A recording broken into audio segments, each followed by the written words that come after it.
KULR stock analysis. This is for Thursday. Is it a buy or not? Watch this 1-minute video till the end to find out. So I've done well over 38,000 videos, spent 5 figures, courses and mentors, all that.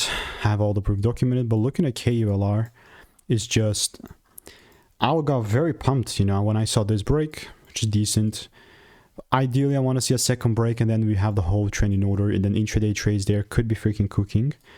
But currently here, you can see I wanted to get involved, and with the proper confirmation, just kind of gaps out. So my bias was almost this, like the same, you know, the highs almost got delivered, and then came down, which is fair.